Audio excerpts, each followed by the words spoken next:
అండి, welcome back to my channel Arushri అండి. ఈరోజు మనం హెల్తీ అండ్ టేస్టీ బ్రేక్ఫాస్ట్ సగ్గుబియ్యం వడలు ఎలా చేయాలో చూసేద్దాం ఫ్రెండ్స్. ఇలా చేసి చూడండి, చాలా ఎమ్మీ అండ్ క్రిస్పీగా ఉంటుంది. మళ్ళీ చేయమని అడుగుతారు. ముందుగా ఈ కప్పుతో 1.5 కప్పు వరకు అయితే సగ్గుబియ్యం తీసుకొని ఒకసారి మంచిగా కడగాలి. కడుక్కొని మీకు వెంటనే చేయాలంటే ఒక 5 అవర్స్ లేకపోతే ముందు రోజు రాత్రి మంచిగా కడిగి నానబెట్టుకోవాలి. ఇందులో ఎన్ని కప్పులు అయితే సగ్గుబియ్యం తీసుకున్నామో అన్ని కప్పుల వాటర్ వేసుకొని నానబెట్టుకోవాలి. చూడండి, ఇక్కడ నేను వాష్ చేసుకుంటున్నాను. మరీ గట్టిగా అనకూడదు, మెల్లగా వాష్ చేసుకోవాలి. చూడండి, ఇక్కడ నేను 1.5 కప్పు వరకు వాటర్ పోసి పక్కన పెట్టుకుంటున్నాను. నేను ఓవర్ నైట్ నానబెట్టుకున్నాము.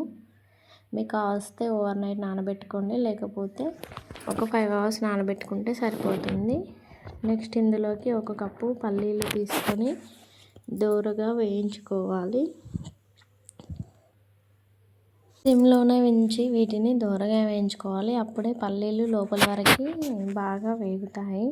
చూడండి, ఇక్కడ పల్లీలు అయితే మంచిగా వేగిపోయాయి. ఇప్పుడు వీటన్నింటినీ తీసి సబ్ చేసి పక్కన పెట్టుకొని పల్లీలు చల్లారే వరకు చల్లార్చుకోవాలి. ఇప్పుడు ఈ పల్లీల్లో నుంచి సగం పల్లీలని పొట్టు తీసి ఒక మిక్సర్ జార్లోకి తీసుకొని కచ్చాపచ్చాగా మిక్స్ చేసుకోవాలి. మరీ మెత్తగా కాకుండా పలుకుల్లాగా ఉండేలాగా కచ్చాపచ్చాగా మిక్స్ చేసుకోవాలి. ఇప్పుడు చూడండి, నైట్ నానబెట్టిన సగ్గుబియ్యం ఎలా పొడిగా అయిందో. ఇలా పొడిగా ఉంటే మనకి ఆయిల్ పీల్చదు. ఇప్పుడు ఇందులోకి మనం మిక్సీ పట్టు పెట్టుకున్న పల్లీల పొడిని వేసుకోవాలి.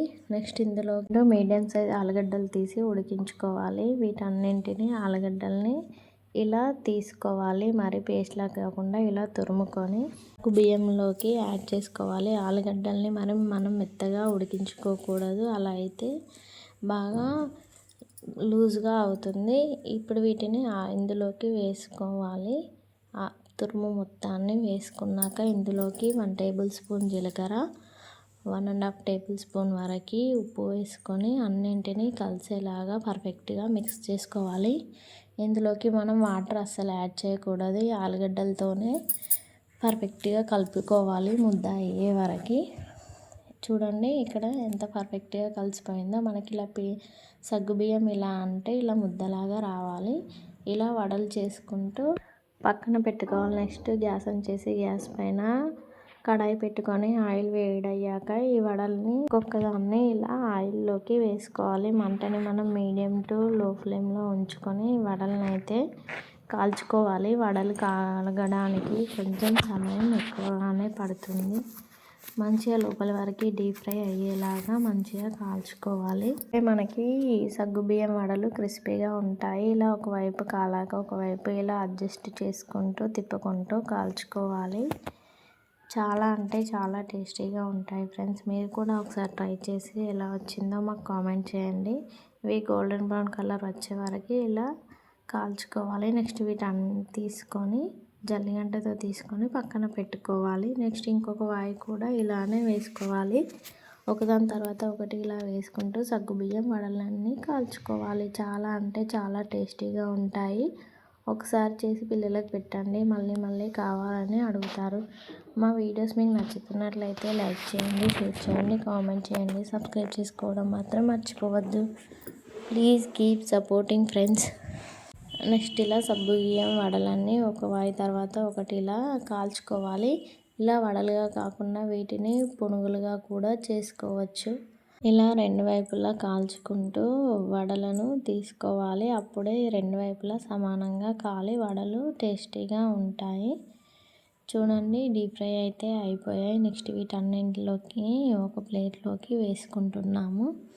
నెక్స్ట్ ఇందులోకి మనం పల్లి చట్నీ అయితే చాలా బాగుంటుంది. ముందుగా మనం పక్కన పెట్టుకున్న పల్లీల్లోకి 3 మిర్చి, జీలకర్ర, 1 టేబుల్ స్పూన్ ఉప్పు, 5 నుంచి 6 వెల్లుల్లి రెబ్బలు, రెమ్మంత చింతపండు వేసుకొని మిక్సీ చేసి పట్టుకోవాలి.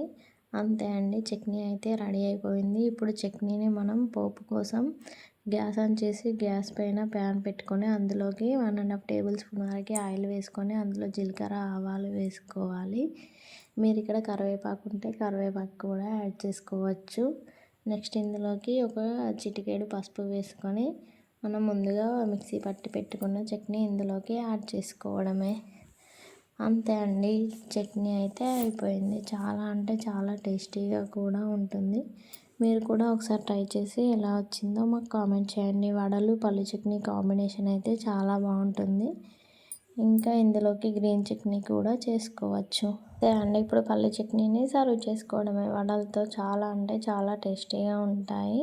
మీరు కూడా ఒకసారి ట్రై చేసి ఎలా వచ్చిందో మాకు కామెంట్ చేయండి friends. Thanks for watching. Please keep supporting. మళ్ళీ ఇంకో మంచి వీడియోలో కలుద్దాం.